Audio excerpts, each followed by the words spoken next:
Hey, what's going on, everybody? Today, I want to tell you a quick little story about an HBCU, the historic Bethune Cookman University. And this story involves a what can be described as a predatory loan situation that Bethune Cookman had to enter into in order to finance their dorms. I'm going to read this to you, and then I'm going to give you a Dr. Boyce breakdown on what I'm hearing from this and what this says about the economic status of HBCUs. So we're going to talk about HBCUs and money right here on the Black Financial Channel. So buckle up your seatbelt, get comfortable. We're going to get started on the Black Financial Channel right now.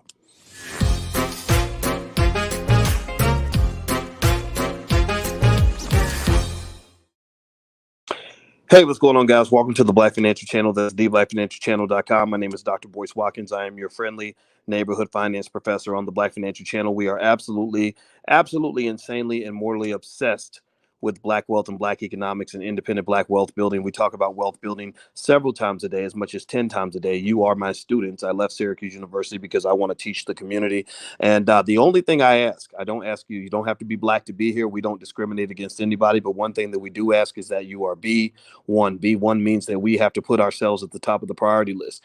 B1 means that we will never get what we need unless we take what we want. And if we put ourselves at the top priority list, we can make that happen. B1 also means that we believe that Black people can be number one when it comes to wealth building and economic intelligence within the next 50 years. But it's going to take a lot of discipline and a lot of hard work, and it's going to take some vision. Finally, B1 means that we understand we must be one to be successful. That means coming together, finding people that you can work with, and building things together. You must build. We need builders, or we're going to continue to be oppressed by the things other people have built. If you agree with that philosophy, put a hashtag B and the number one in the chat, hashtag B1. That's the calling card. Use that hashtag on Twitter conversations, Facebook, Instagram, etc. And I'll find the B1 family all throughout the internet. Hey, Emery Moore and Cameron For Real and Hazel Jones and Tony C and Denise.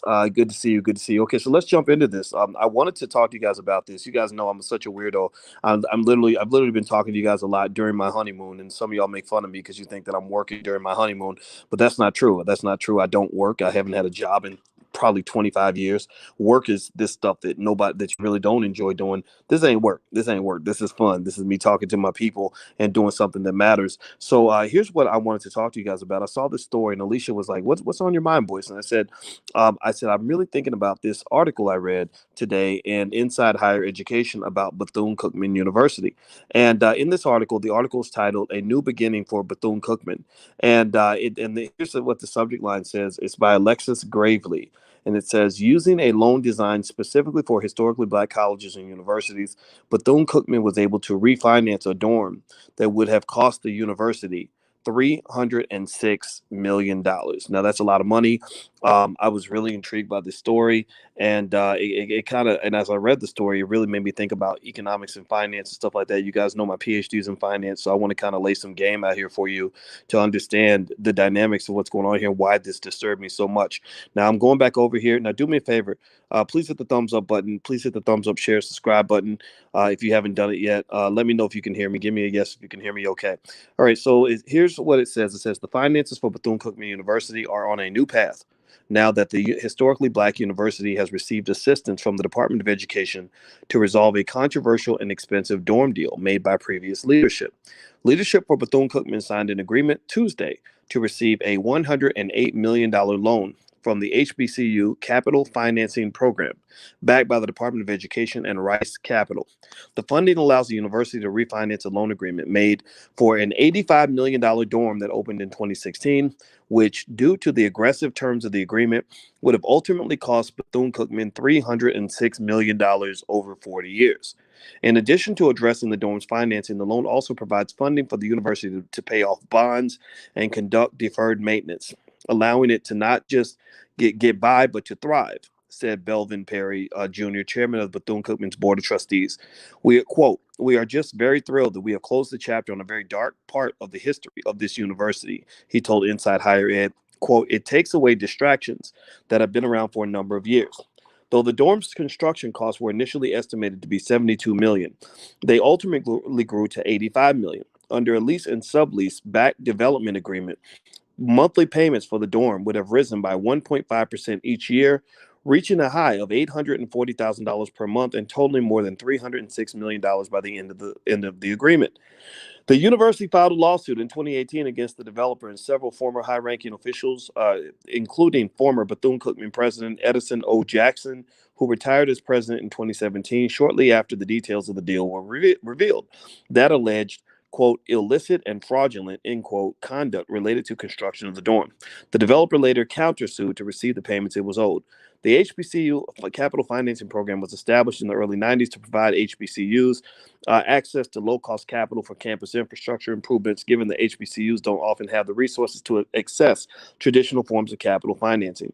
The university has been plagued with financial and governance problems over the last 5 years, which led to being put on probation by the Southern Association of Colleges and Schools Commission on Colleges in 2018.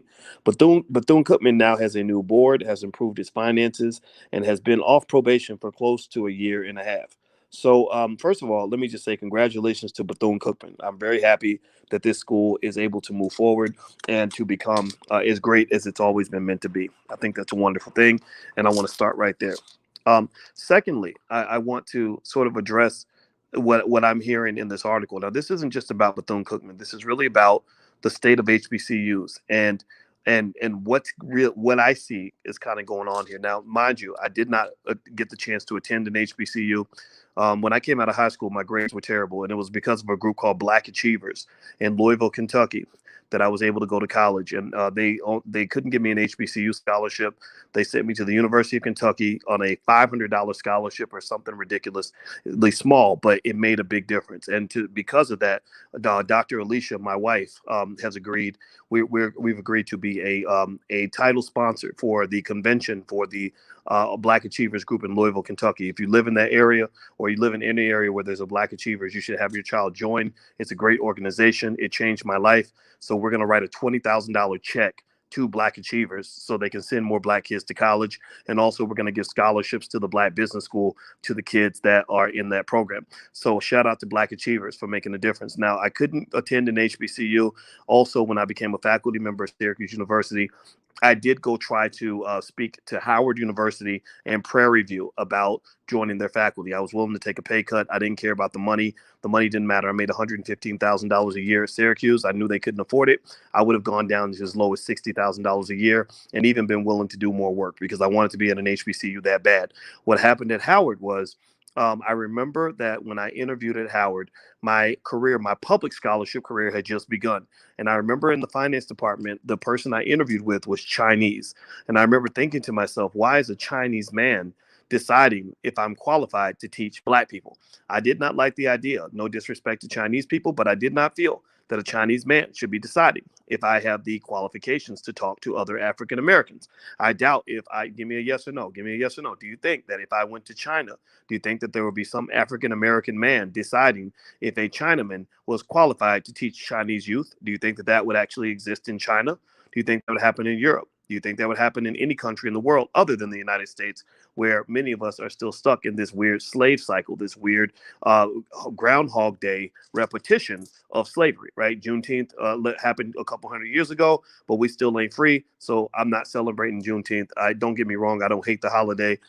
You could take the day off from work, and I don't think there's anything wrong with the word Juneteenth or what it represents per se, but I do think that that is symbolic freedom as opposed to actual freedom. You still really aren't free when other people are deciding how they want to gatekeep whether or not you can have access to your youth.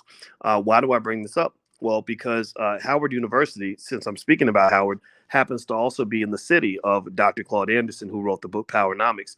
Dr. Claude Anderson, give me a yes if you know who Dr. Claude Anderson is. Please, everybody say yes or shout his name, say Powernomics in the chat or something to let me know that we are on the same page. Dr. Claude Anderson, in case you didn't know, has been able to single-handedly through his books been able to have just as much of an impact on Black economic thinking as almost anybody since perhaps Marcus Garvey. Dr. Claude Anderson has been the game changer. When Ice Cube reached out to me to talk to me, he pretty much reached out to me partly to talk about what I was working on, but then he asked me politely if he could talk to Dr. Claude Anderson. When Kanye West reached out to me, maybe he talked to me and Alicia for about 10 minutes, and then he asked, can I speak to Dr. Claude Anderson? Everybody who matters in this country in terms of influence culturally has been fascinated with Powernomics ideologies to the point where you cannot ignore the impact that this work has had on society.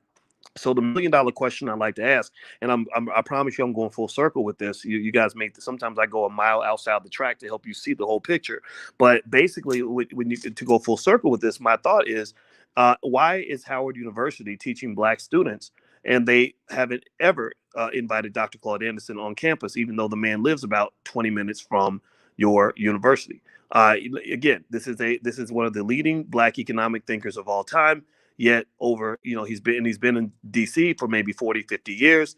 Not once has he been invited. Now, in the meantime, you've invited probably hundreds, maybe thousands of mediocre white people, lots of Black people who work for white people, etc. Maybe a few government officials. I'm sure Barack Obama or Michelle or people like that have popped through, maybe a couple rappers, things like that. But yet, for some reason, Dr. Claude Anderson in Powernomics is not allowed on their campus. Where am I going with this? Well, let's go back to the story about Bethune Cookman. So Bethune Cookman was pretty much in a financial stranglehold due to accepting the terms of a predatory loan that was going to have them pay $300 million over 40 years for a dorm that was supposed to only cost $72 million, right? So that's what's that about almost 4.5 to about four to 4.5x, about 4 to 5 times more than the price of the dorm. Well, this is because a lot of the schools are very desperate. We know this, right? We know that the HBCUs, many of them, have been very desperate for money. And when you're desperate, sometimes you take on loans that you might not take on otherwise. I don't blame you for that. A lot of people take on predatory loans. I mean, one of the controversial aspects of closing down check cashing places or places that charge high interest rates is because the people that go to those places, they go there voluntarily because they don't have access to any other form of capital, right? My business, when our business started, Boyce Watkins Enterprises, we couldn't get a bank loan. Here I am. I had some money and I had, great business, but even for us, it was tough to get money. I know thousands of business owners. Give me a yes or no if you're a business owner and you've had a hell of a time getting access to capital. Just state a yes in the chat if you've ever tried to get funding for a business, funding to buy your first home, funding to buy anything other than a car or student loans. Two things that they will give you access to capital to obtain are cars and student loans. Those are the only two things that's very easy for you to get access to capital for. And those are two assets that are questionable in value. Cars decline in value. They are depreciating assets. That's not even a real asset, to be honest with you. And student loans are a questionable asset, not because going to college is stupid, but because going to college, half of all Black college graduates default on their student loans, which means that going to college actually worsened their credit score. It didn't improve their credit score. They're not in a better financial situation from going to college. They're in a worse financial situation. Now, this isn't true for everybody. Many of us benefited from going to college. I did. My wife did. Our kids are going to go to college. So this is not anti-college, but it is kind of anti-ignorance. It's anti-unconsciousness when it comes to money. We are pro financial consciousness. That means being conscious of every decision you make so that it puts you in the place you want to be. So with that being said, a lack of access to capital has really hammered a lot of HBCUs. A lack of access to capital it doesn't just hammer HBCUs, it hammers a lot of Black businesses. That's why, for example, when they show up and they tell you that they gave you a free holiday instead of reparations, you should turn that around and say, no, what we really need is we don't need more holidays. We don't need more symbolism. I don't want to ever hear you say one more time that Black Lives Matter. I already know that that's true. Do not say that to me because you're wasting my damn time. You need to say, look, we want our reparations check to the tune of about $14 trillion. That's what Bob Johnson, that's his number, and that's my number too, about 14 to 15 trillion. And you also need to tell them you need access to capital, some type of access. It doesn't, sure, grants are great. That's wonderful. But if you can't get grants, at least being able to get a loan makes a big difference because a lot of you in here may be renting apartments where you're paying more money for rent than it would cost you to pay a damn mortgage. Seriously, that makes no sense. How are you going to tell me that that I cannot afford a $1,200 mortgage when I've been paying $2,000 a month in rent for the last 10 years? I've been paying $2,000 a month in rent every month consistently on the clock, but you're telling me that I can't afford a $1,200 mortgage. That don't make no damn sense. That's crazy. So A lack of access to capital, it hammers the black community like crazy. The reason you see white boys out in Silicon Valley starting billion-dollar companies with almost nothing is because white folks get access to capital. If you want to talk to me about white privilege, that's one area where the white privilege is glaring, and that's probably the area of white privilege that hammers you the most. And a lot of you people, a lot of us, a lot of our folks are trained to talk all day about the social stuff. You're trained to talk all day about civil rights and voting rights and all that. That's fine. Those things are important, but none of those things matter if you ain't got no money in your pocket. None of that matters if you ain't got no wealth. If you ain't got wealth and you out here trying to pursue your civil rights and your social rights and your voting rights, then basically you're just a paper tiger. You're like a person with a driver's license who can't even afford a car. So you're going to sit in a little kiddie chair with a fake steering wheel, pretend like you're driving a car when your butt ain't going nowhere. So a lack of access to capital is the number one thing that is hammering the hell out of black people and keeping us from being able to move forward, and has crippled your HBCUs and made many of them more desperate than a crack addicted hooker trying to get another hit. They are more desperate than anything I've ever seen in terms of the fact that that desperation has a price. You see, financial desperation has a price. This is why I'm talking about Bethune-Cookman. Y'all know me. Y'all know how I do. I kind of give you the bigger picture. I'm not just going to talk about the terms of the loan and the specifics. Sure, you can get that in the textbook. I want to talk about the dynamics of what's happening. Many of you already understand these things. You understand that when you're desperate for money, well, that's not going to give you much power. You don't have much negotiating power when your money's tight. You know, why do you think rappers get these crappy deals? Why do you think Megan Thee Stallion was complaining about the fact that she felt like she signed a slave deal? Well, it was because chances are when she signed that deal, she was probably desperate for money. She was probably willing to sign anything. She could have been signing a deal with the devil, literally the devil, to like send her whole soul to hell, and she would have signed it because she was desperate. So a lot of your HBCUs are as desperate as Megan Thee Stallion was when she signed that terrible deal that she's complaining about now. Now, let's move back to Bethune-Cookman. Do me a favor, hit the thumbs up button. Please hit the thumbs up, share, subscribe button right now.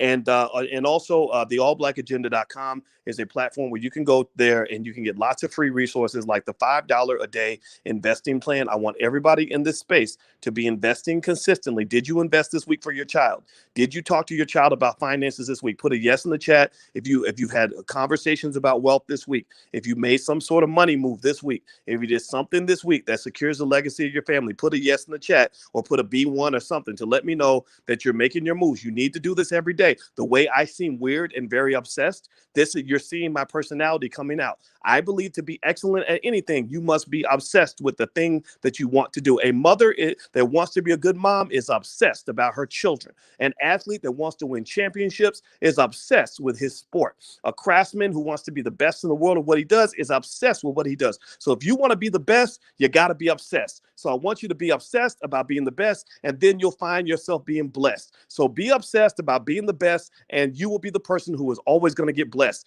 That's how you earn your blessing. So give me a yes in the chat that you're making those moves and that you're doing them on a regular basis, because that's what it's going to take. Now, with Bethune-Cookman needs they need this money. They took this predatory loan. They were going to pay $300 million for a $72 million dorm. They've now fixed that. They've gotten better terms. They've gotten access to better loans. I'm very happy for them. I think that's a wonderful thing. When I think about HBCUs in general, and I read this article, and it made me think about the state of a lot of our HBCUs. Now, that's getting better. The situation's getting better. You got people like Mackenzie Bezos, Jeff Bezos' wife, who's given an insane, ridiculously large amount of money to HBCUs. My hope, though, is that money is being given with no strings attached or few strings attached. Because one of the problems that you have, here's where I'm going with this, and because this is political.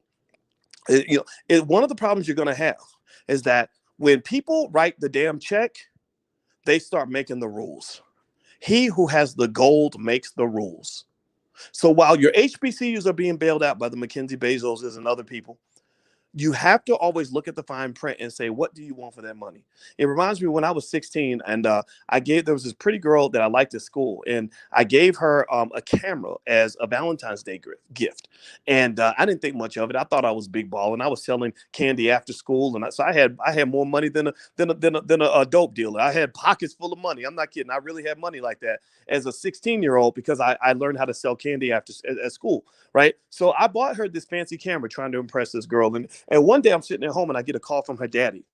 And her daddy says, I saw this. This is I'm not gonna say her name, but this is, let's call her Tiffany. This is Tiffany's father.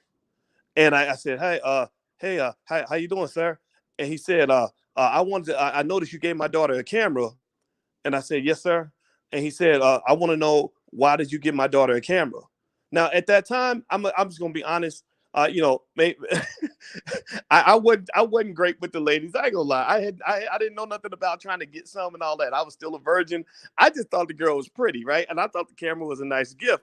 But this father is on the phone talking to me in this deep voice, scaring the hell out of me, to be honest. And he's basically doing what any father's supposed to do. He's protecting his daughter. And he said, why did you give my daughter this camera? I said, well, I just gave it to her, sir, because I just thought it was a nice gift. And he said, well, boys that give girls nice presents like this usually want something in return. And I said, something in return? I was like, oh, no, sir. No, sir. That's not what. And he said, good. He said, now my daughter tomorrow, she's going to bring the camera back to school and she's going to give it right back to you. And that conversation I never forgot, because that's what a good father does. And that's intelligent of him to give that camera back, because he understands what that means. He understands that ain't nothing free in this world. Ain't nothing free in this world. Most of the time when somebody gives you something big that's expensive and fancy, they're going to expect something back.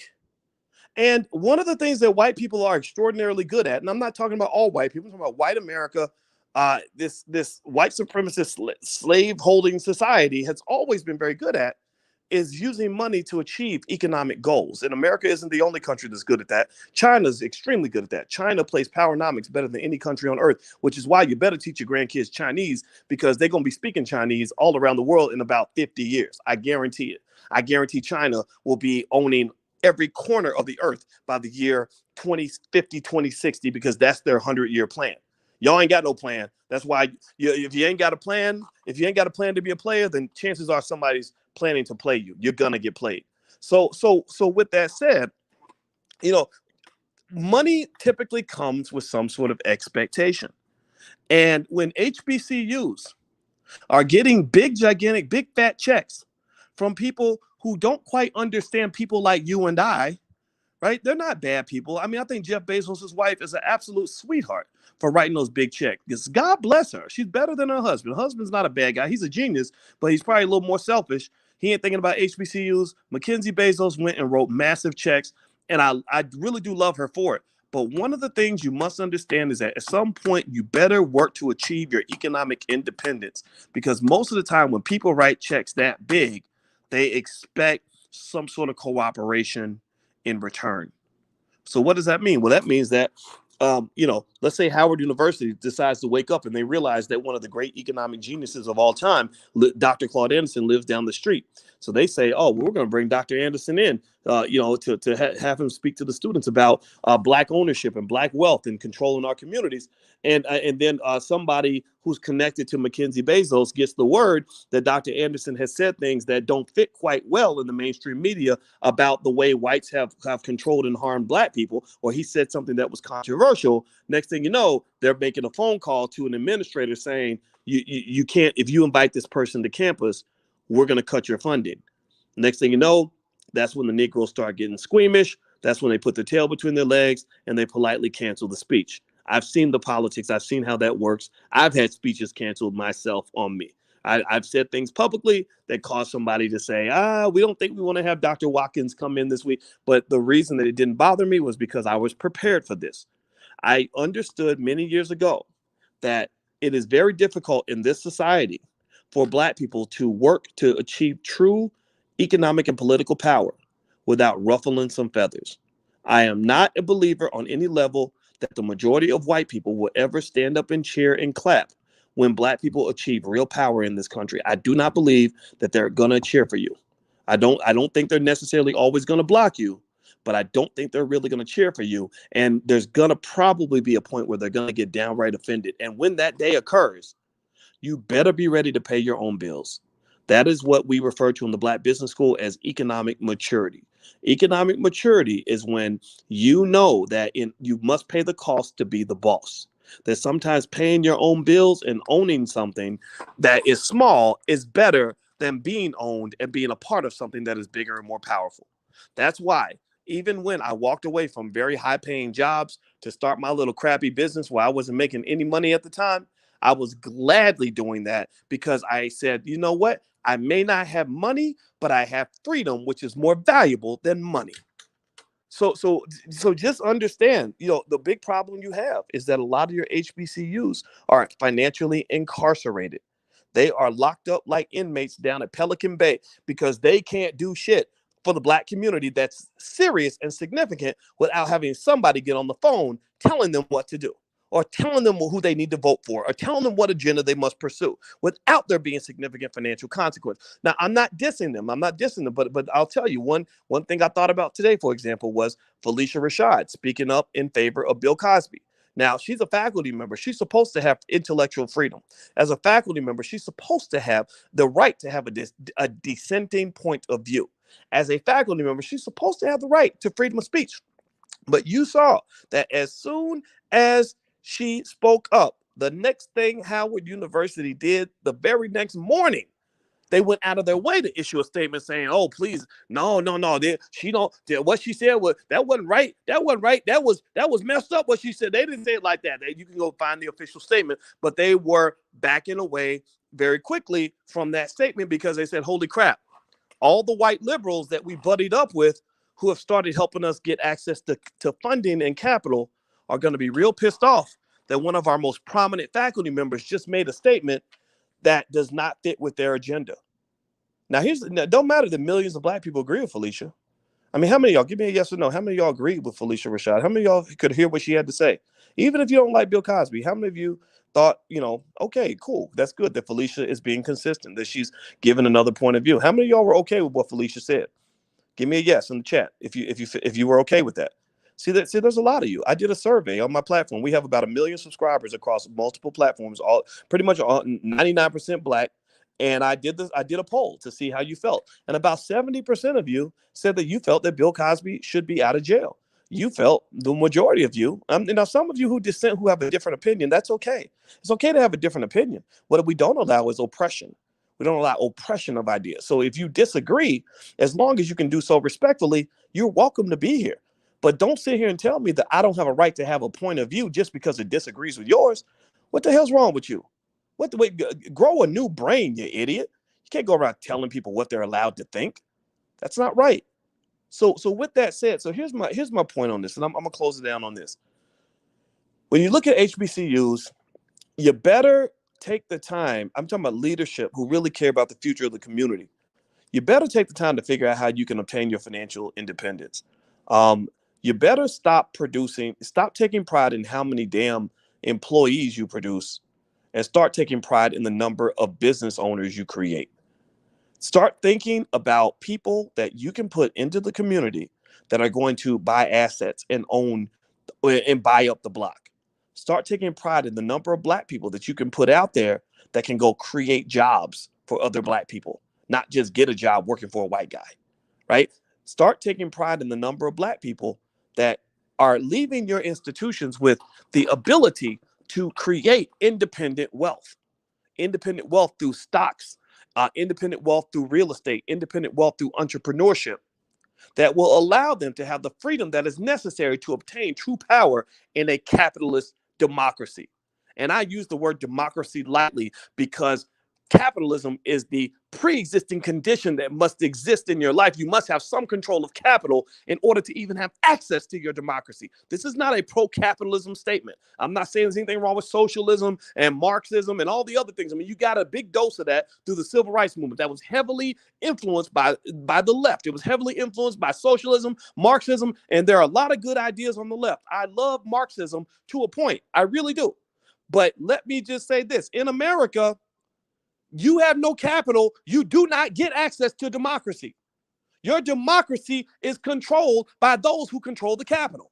All your politicians that are running around here doing campaigns about voting rights and y'all need to get out here and protect voting rights. Well, what difference do voting rights make if the people you vote for are working for the people that have the money?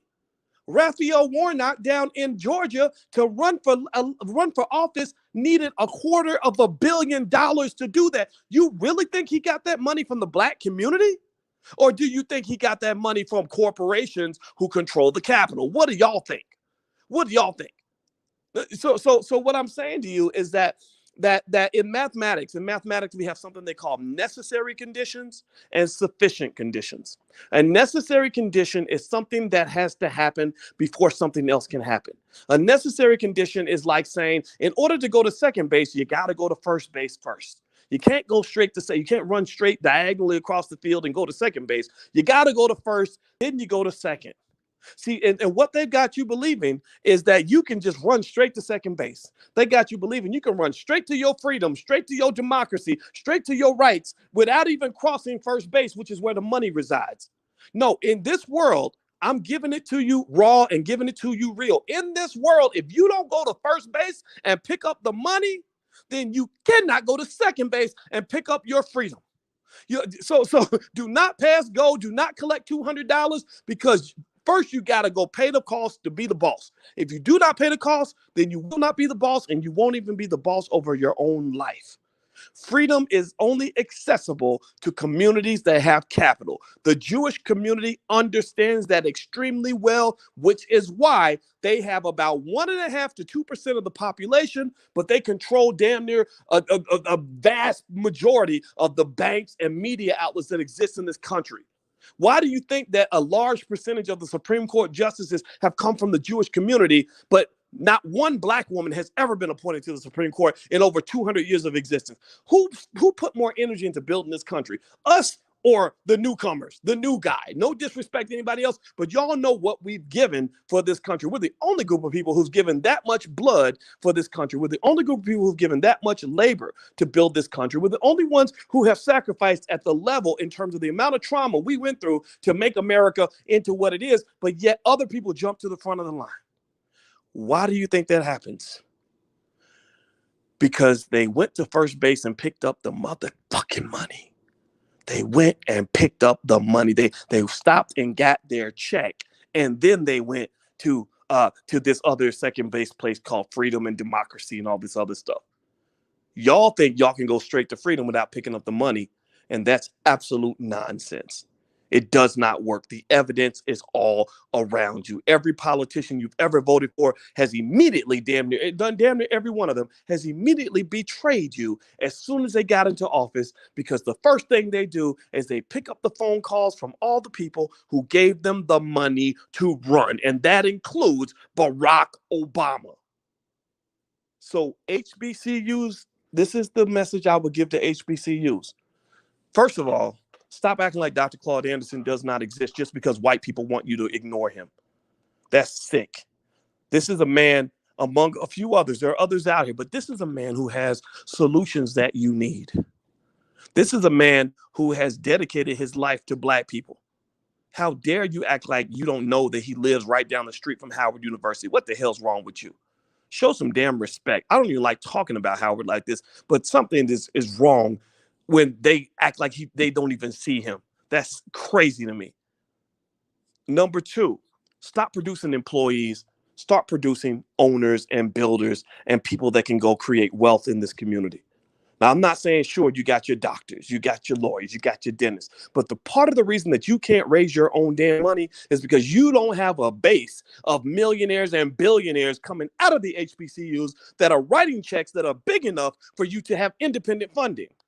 You're not like Harvard and Yale, where they've got a roster of probably 70, 80, 100 billionaires that will write massive checks like that. That you need a new dorm, they write a check like that. You need a new faculty chair, they'll write a check like that. You want to build a new computing center, they'll write a check like that. They have a Rolodex full of graduates and alums with big bank that they can easily access that will write a check for anything you're trying to do.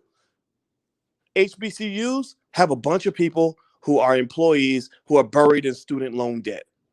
I'm a vice president at Goldman Sachs, but because I bought a Ferrari, and I never learned to start my own business, and I don't my wife and I are underwater in debt. We have $250,000 in student loan debt, but we live in a nice house in DC, and it's a pretty house, but we can't pay for it anymore because I'm afraid of losing my job at Morgan Stanley. So I know that you have this whole black issue, but I can't really touch that because I get in trouble with my boss, right? Some of your most powerful graduates. Now, I'm not making fun of all of them.